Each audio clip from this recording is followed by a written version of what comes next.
Good evening, everybody.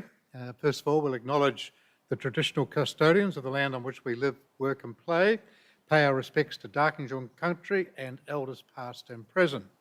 We also recognise the continued connection to these lands and waterways and extend this acknowledgement to the homelands and stories of those who also call this place home. We recognise our future leaders and the shared responsibility to care for and protect our place and people. I will now formally declare the meeting open. And just a reminder for those in the gallery, it is being webcast and you should avoid making any statements that might defame, offend, and I note the Council will not be responsible for your actions. So first of all, a very good welcome to everybody in the gallery and those watching along at home tonight. We've just got a couple of things to talk about here. First of all, the candidate information session number 2, which is going to be held on Tuesday, the 9th of April 2024. Council is hosting its second pre-election candidate information session for people who may be interested in becoming a councillor, with the registrations now open. On Tuesday, the 9th of April 2024, the public information sessions will be held here at our Wyong Administration Building. Kicks off at about 5:30 for a 6 p.m. start with refreshments provided. Session 2 will provide information, insight and resources for prospective candidates. Presentations will be provided from guest speakers and local government experts include Kath Roach and Michael Regan MP. Session 2 will cover the following topics: about the Central Coast Council, what has been achieved while under administration, including council actions in response to the recommendations of the public inquiry. We'll talk about information about the constitutional referendum being held on 14th of September 2024. We'll talk about navigating the political context of being a councillor. There'll be information on planning an election campaign, the budget, the marketing, procedural steps, etc., and also all the steps involved in preparing to run for election. A little bit of talking about a day in the life of a councillor, what to expect once elected, and also some discussion around legislative responsibilities and obligation of councillors and what it means to be part of the governing body. A brief overview of Council's leadership structure and information about how councillors can appropriately interact with council staff. To register for pre-election candidate information session 2, head to the Council's election and referendum page on our website. There will be a third session held in July 24, later this year, which is really targeted towards those individuals who have decided that they are going to run for election or are certainly very seriously considering it. And that session will talk more about what you might expect when you're immediately elected and what happens from that point onwards. And we'll talk about, there'll be some discussion about some of the key issues that the Council will be facing in the next term. To also boost diversity and increase representation of women on Council, Council is also engaging the Australian Local Government Women's Association, ALGWA, to run their widely successful Getting Women Elected forum for female candidates across the Central Coast. More details about this forum and upcoming candidate information sessions will be announced in due course. So that was the main message today. I'll just finish on the notes on the comments with I just want to wish everybody a very happy and safe Easter holiday period this weekend. And it doesn't matter whether you're travelling interstate, local, or just around the place, just take care on the roads. Look out for yourself and certainly look out if you're going to the beaches or anything like that. Just make sure that you stay safe. I have to say that New South Wales, unfortunately, from a road safety point of view, has not been performing well. So I just say in all earnest, make sure, please be safe over this holiday period. So thanks for coming along tonight. And we'll move on into the meeting. So item 1.1 is the confirmation of the minutes of the previous meeting. I was of course present, so I can confirm that the minutes are full and accurate. So we'll now resolve to adopt the minutes that are shown on the screen. Item 1.2, disclosures of interest. First of all, I'll ask if any of the staff have got any interest to disclose. They have none. However, I do have a conflict to declare. I declare what could be a perceived significant non-pecuniary interest against item 3.7, the staff submission on DPHI discussion paper on short and long-term rental accommodation. I have a relative who owns a property on the Central Coast, which they operate as a hosted short-term rental accommodation, and for this reason, I will be moving a procedural motion later. So I'd now like those noted. Thank you. So we'll note those as shown on the screen. Item 1.3, notice of intention to deal with matters in confidential session. There are no matters that will be dealt with in confidential, so again, we will resolve the recommendation as shown on the screen. I do have an administrative matters minute just to go through tonight, which has been part of the council agenda, so people hopefully have had a chance, and it's not often that we get to talk about something where we win, a first place in a global Green Destination Story Awards at the world's leading travel show, ITB Berlin, and that occurred on Wednesday the 6th of March. So Council's Destination Marketing and Visitor Services section led this successful entry titled A Destination of Eco-Advocates with Whales, Alpacas and Wheels, successfully demonstrating the impact of our growing sustainable tourism industry. The Central Coast, which is the only Australian certified eco-destination recognised at these awards, received the top accolade in the Destination Management category. And this incredible international recognition represents the undeniable progress that Council has made through growing our ecotourism destination since 2021 and demonstrates that the Central Coast is leading the way for sustainable tourism on a global scale. Winning this award is testament not only to Council's ability to lead tourism management for the region, but to the commitment from our local industry who are taking up the mantle and leading with sustainability in their tourism offerings. The Central Coast is an eco-certified destination through Ecotourism Australia's certification program, with 19 industry operators either also certified or on their certification journey, which is the biggest cohort in Australia.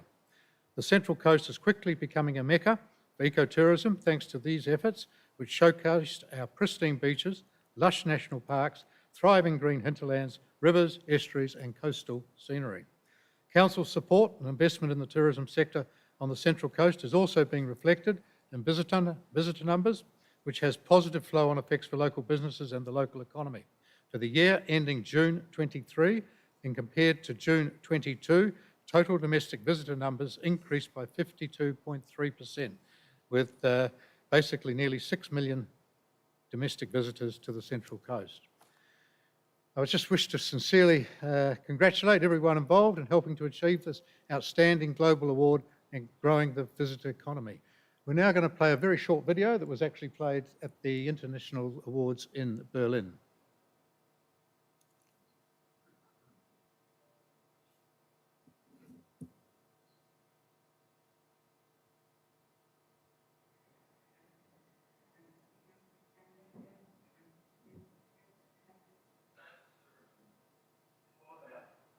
Back more than what you take out in the environment, and you're passionate, it just comes naturally. For us, it was a journey of discovery. Because of our opportunity, we had always traded our beaches as a coastal beach resort. Our region was impacted by the 2019 bushfires, and we were able to secure a place for Australia's Australia program. From that group conversations, from that group listening as well, I've worked with a number of different eco-tourism interface operators, and the biggest kind of goal was engaging them and getting them interested in this idea, kind of bring them such a diverse narrative to be making a natural impact at the forefront of everything. You can find, all of operators to make that journey, then that's the problem.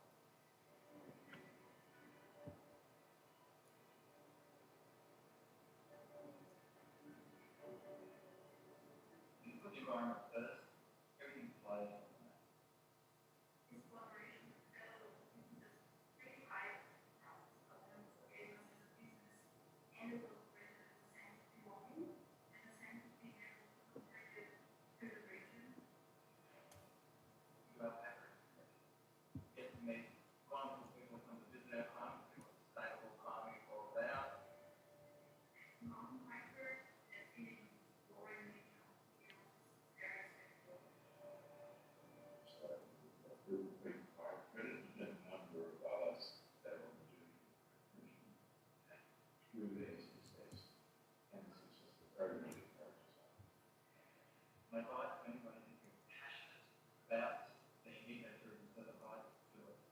you'll learn a lot about yourself and what you can and should be doing with the environment first.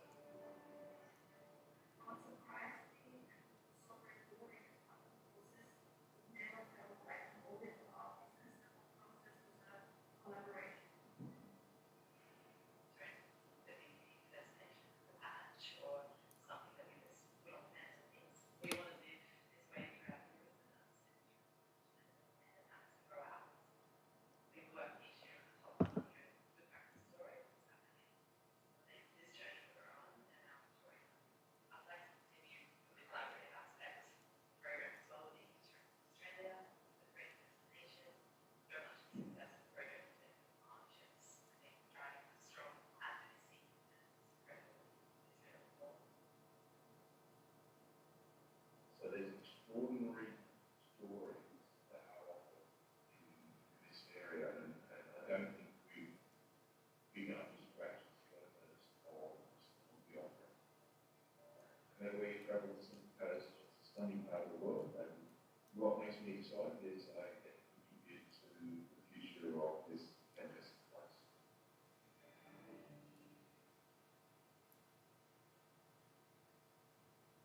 Well, as you can see from that, it's pretty impressive, and congratulations once again to all those who've been involved, which is both staff and the tourism operators who've working together collaboratively been able to achieve an outstanding result. So long may that continue.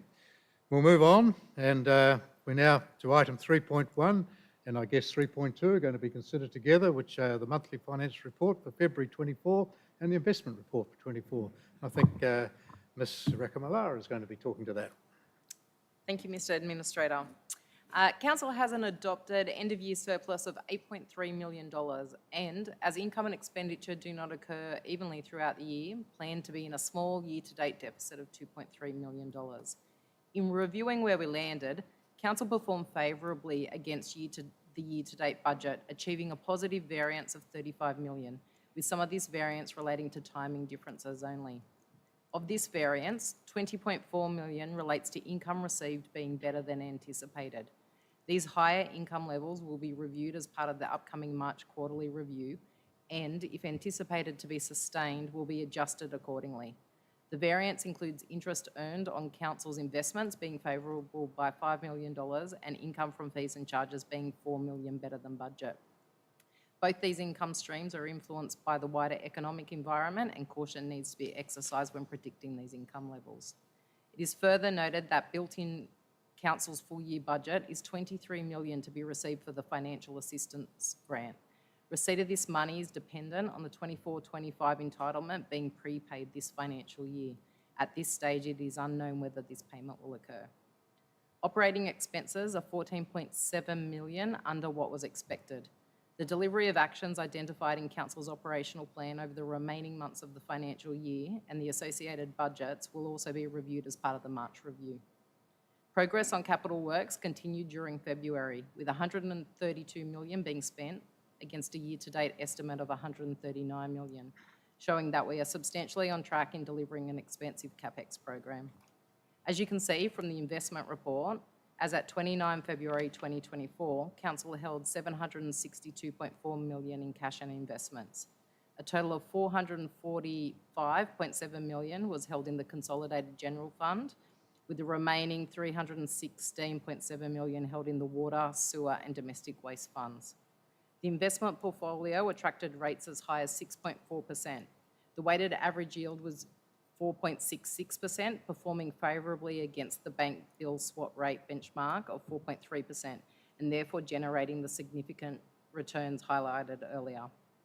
Council continues to hold an adequate level of unrestricted cash, which enables us to fund operational requirements and to cover loan repayments.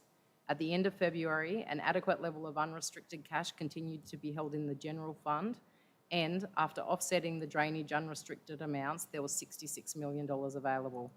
The water, sewer and domestic waste funds also held positive unrestricted cash.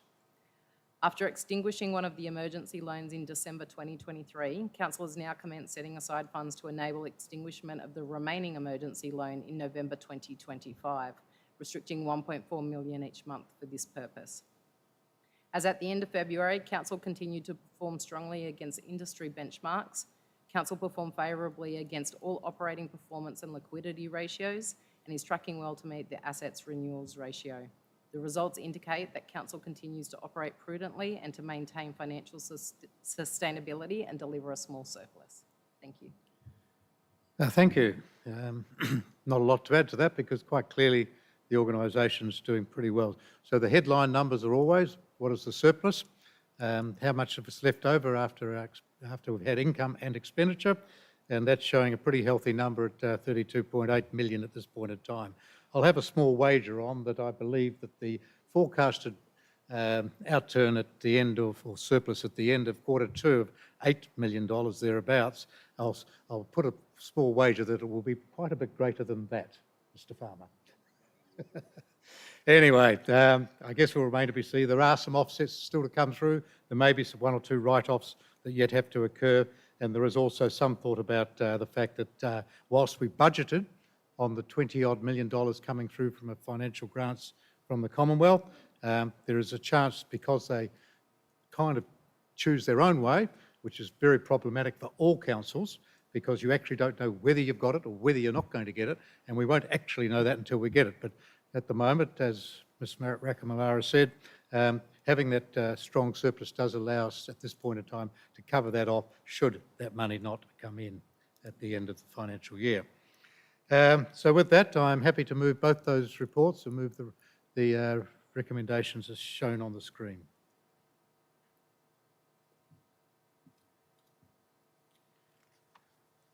Move to item 3.3, and we have Mr. Sulkowski, who is the Acting Director of Environmental Planning and will be so for the next couple of months or so, I believe. So you'll get used to seeing Luke sitting here in the chair. Luke, I think you're going to talk a little bit about item 3.3, the adoption of the Central Coast Regulatory Policy. Thank you, Mr. Administrator.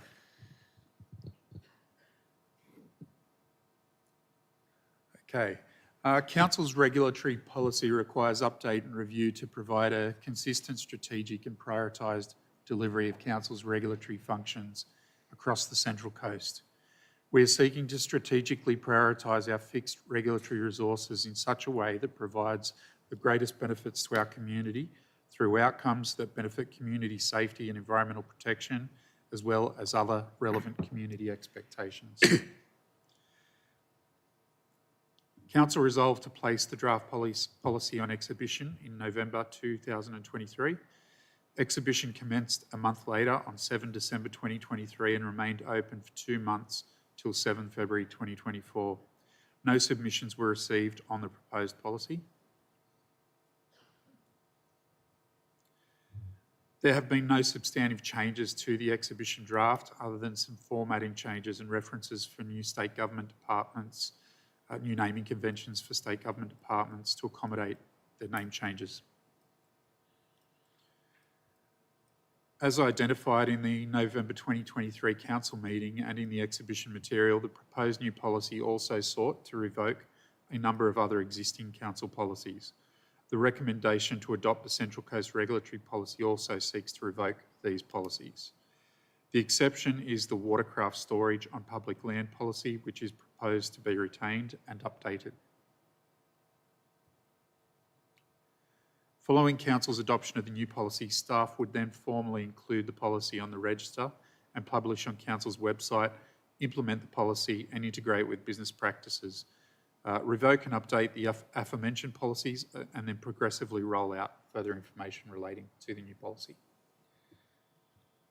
Thank you, Luke. Look, I'm pleased that we're retaining and updating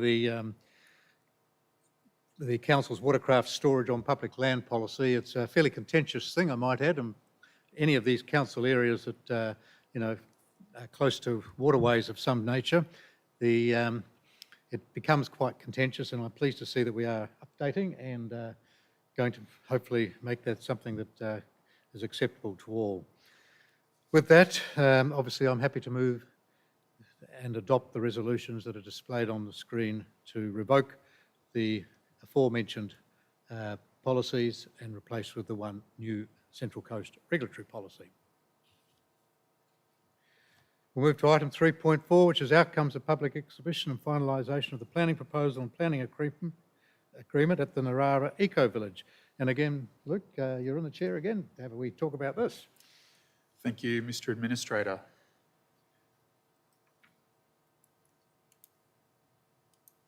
Okay. On 13 December 2023, Council resolved to support a planning proposal and amended planning agreement to undertake community and public authority consultation and request delegation for Council to finalise and make the draft local environmental plan for the Narara Eco Village. 4 submissions were received during the exhibition period. 3 supported the proposal and 1 objected due to traffic concerns. A further submission was received during exhibition of the amended planning agreement regarding weed management of the land to be dedicated to Council. Relevant amendments have subsequently been made.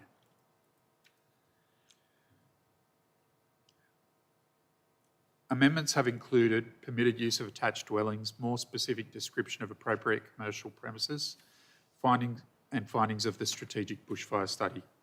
The site-specific DCP has been updated to include a definition of flood-liable land consistent with the Flood Risk Management Manual, clarification of flood controls, updates to the Conservation Management Plan, and inclusion of additional heritage provisions. We are currently in the final stages of the process and are recommending Council endorse finalisation of the planning proposal and proceed with steps for drafting and making the amended Central Coast Local Environmental Plan. Thank you, Luke. Look, I'm quite comfortable about proceeding forward from here. I believe that the questions around parking, traffic and so on have been adequately answered. Also, the risks from fire access and so on, I believe, again, have been reasonably sorted.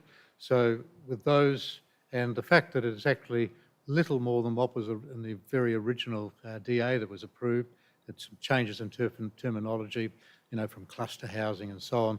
I'm comfortable that this is actually going to be a very good outcome, and with extra housing needs and so on, so much as being top of our agenda, I'm quite relaxed about moving this forward. So with that, I'm going to approve the recommendations that are shown on the screen to enable this to be finalised.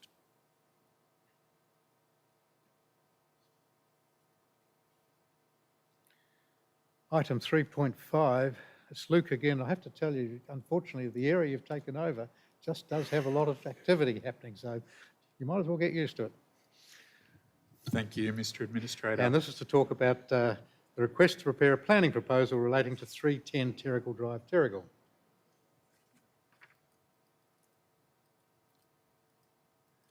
The planning proposal for 310 Terrigal Drive, Terrigal is on the corner of Charles K Drive and Terrigal Drive, opposite Duffy's Oval.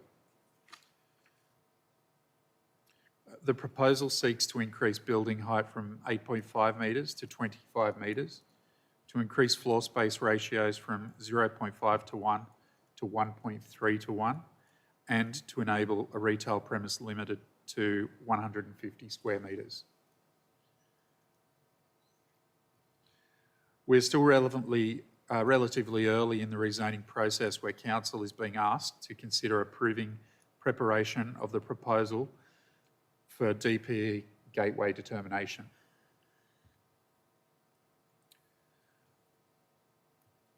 Advice was sought from the local planning panel on the original proposal, which resulted in a number of modifications for Council's further consideration prior to referral for gateway determination. This included a 22% reduction in the originally proposed building height, limiting retail use to the 150 square metres previously mentioned, and reducing the floor space ratio from 1.5 to 1. Initial assessment of potential constraints was considered at this phase and deemed suitable to proceed to gateway determination. Some matters, however, require further consideration through the development of the planning proposal or at the development application stage. The gateway determination will also determine government agency and public consultation requirements. Thank you, Luke, for that. Look, the planning proposal is pretty consistent with our housing strategies, also with the Central Coast Regional Plan 2041. So it is consistent with that. We do have a housing crisis has been well tabulated and continues to be, top of the list for governments of all persuasions to try and address. Going to Gateway just allows the state government to now have a look at it. We've already had the planning panel have a look at it, and we've adopted the suggested changes and comments that they had. We've included those. We believe it is got strategic merit to go forward.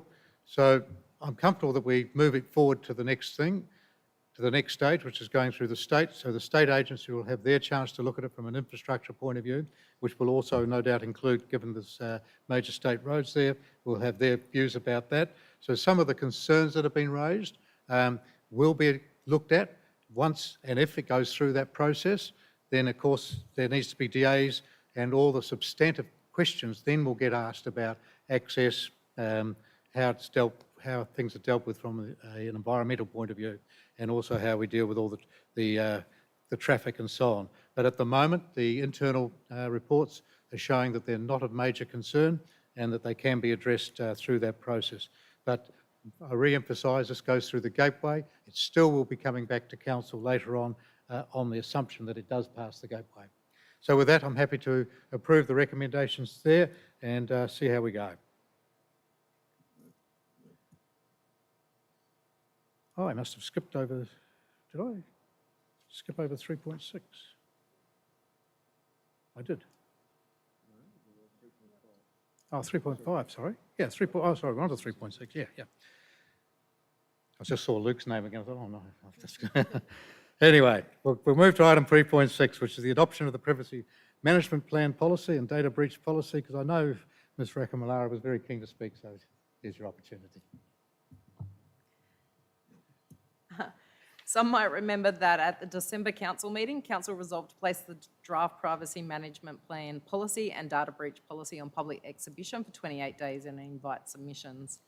The draft Privacy Management Plan was also submitted to the Information and Privacy Commission, or IPC, for review. The IPC provided a positive assessment and 4 suggestions for enhancement, all of which have been accepted and actioned. An internal review also highlighted a couple of additional areas that could benefit from increased clarity, and those changes have been made. Accordingly, the amended draft is tabled tonight, recommending adoption to ensure ongoing compliance with the mandatory notification of data breach scheme and the Privacy and Personal Information Protection Act. Thank you. Thank you. Well, it's obviously very important that we are compliant and that we must make sure that we get these policies in place and agreed to. So quite comfortable with that. So I'm happy to adopt the resolutions as shown on the screen. And we'll move to item 3.7. And at this stage, I have going to move a procedural motion, which I'm hopefully shown on the screen, which is a procedural motion was moved by the Administrator that this matter will not be considered. So with that, I'm going to move that procedural motion and have that made, and this is due to my perceived significant but non-pecuniary interest, which I declared earlier. We'll now move to item 3.8, which is the request to proceed with domestic water boost pump system trial, which is necessary to do where there are some problems in some parts of the council area where water pressure is not as high as it could be, and so we are going to trial on private property some booster pumps. But in order to be able to do that and work on the private property, we have to have a council agreement for us or for the water and sewer staff to be able to work on a private property. So this paper is about, and the recommendation is to approve the implementation of the trial, including works on private property, as shown in the recommendation on the screen. So we'll move that as the recommendation. And we'll move to item 3.9, and I'll deal with 3.9 and 3.10 together because they are both fire safety inspection reports. So the Fire and Rescue New South Wales have inspected these 2 sites, one at 12 Village Road, Batto Bay, the other at, where is it, at the Strathavon Resort, 31 Boyce Avenue, Wyong. So both of those have been had been inspected by the Fire and Rescue New South Wales. Both have got some discrepancies and some issues, so those, as a matter of process, have to be reported to Council, which is what the nature of these reports are, and you will note that they both say the same thing, which is note the report and receive a further report following a staff review of the issues reported by Fire and Rescue. So with that, I'll move both item 3.9 and 3.10 together and make those as decision of Council. We now come to 3.11, which is the Gosford Regional Library Project Status Update, and that's pretty clear in the paper. It's underway. You can see it every day opposite Kibble Park there. I did, when I read the paper, had to ask the staff what latent conditions were, so I will give you what their explanation was. There was discovery of a previously unknown buried slab and a fill layer, which was imported material from a previous building that did contain a few fragments of bonded asbestos. Now, this has been removed and the site conditions rectified. So that is why what was meant by the latent conditions. And there was a second impact on delay, and that was from the contractor being a bit slow in obtaining the construction certificate, which has nothing to do with Council. So that's the contractor's role to obtain the construction certificate. So there was two things, and the result of that is that it will be delayed by approximately 20 days, which is now forecasted to be completed in February 2025, which is a little bit later than originally thought. And there will be a further update, no doubt, in another few months' time. So with that, I will move the recommendation to note the progress as outlined on the screen.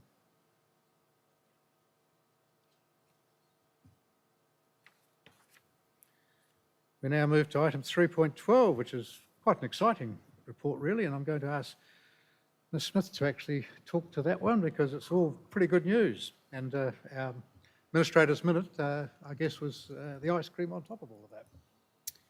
Thank you, Mr. Administrator. This report to Council covers the annual progress of actions for the Central Coast Destination Management Plan 2022 to 2025, which was adopted by Council in 2022. The Central Coast Destination Management Plan is a guiding document for the community, industry and Council. It sets out a shared vision for the Central Coast over its 4-year lifespan and relies on stakeholder collaboration. Council's Destination Marketing and Visitor Services section provide annual progress reports on the plan to cover 42 aspirational projects, 17 identified priority projects and 6 action plans. Details can be found in the Council report on the Central Coast DMP's 2023 progress of actions. In 2023, the plan's implementation significantly increased the value of the Central Coast visitor economy and positively impacted key visitation metrics. The latest domestic tourism data for the year ending September 2023 compared with the year ending September 2022 shows a 24.5% increase in total regional expenditure of $1.6 billion, 20.6% increase in total domestic visitation of 6 million, 27.1% increase in day trip visitations of 4.1 million, and a 63.6% increase in day trip expenditure of over $500 million. Overall results show visitors are spending more and exploring more. Noting this data is for domestic visitors only. The Council report includes some major highlights and projects delivered against its 6 action plans. These include the development of a new Central Coast Destination Marketing Strategy, 2023 to 2026, the opening of the new Central Coast Visitor Centre at the entrance, the Good Times Summer Gosford Activation Program, and the Global Green Award winning Eco Advocate Industry Program. We've also upheld eco destination status for the region since certification in 2022. In 2023, Council has achieved tourism industry awards for the Central Coast at local, state, national and international levels. This includes winning first place in the world for destination management at the Green Destination Story Awards at the ITB, winner at the New South Wales Local Government Excellence Awards, gold winner at the New South Wales Tourism Awards, and the Central Coast becoming a top 10 domestic travel destination in Australia.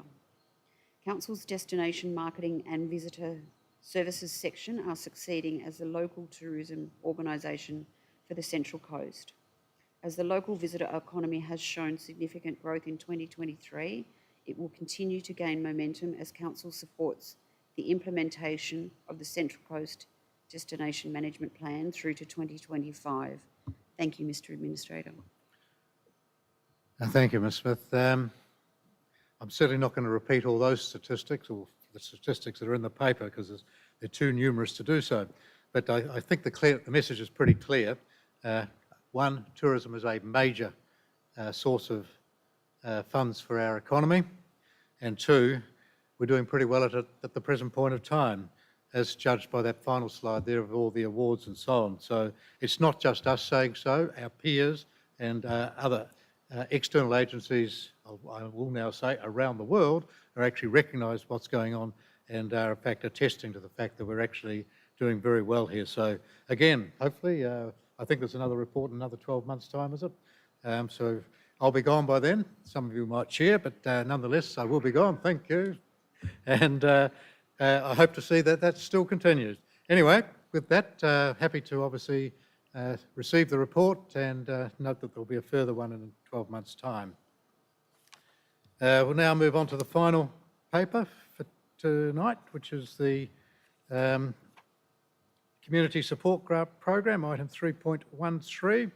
And this comes up every month where we have $300,000 to give away over the course of the year. And I note at this point of time that we've, after 7 months, 8 months, yes, in February, we still have 50,000. So if you know of groups out there who might be eligible to actually get it, there's still 50,000 available for the end of this financial year. But the organisations that are going to receive some small grants, which total $20,000 are the Rotary Club of Erina, for one, the CC Heat of Australia National Busking Championships, and two, the Youth Arts Exhibition 2024. So they're getting money for both of those. The other recipients are the Tuggerah Rural Fire Brigade and Curtin Bounce Incorporated, the Phantom of the Opera. Sounds great.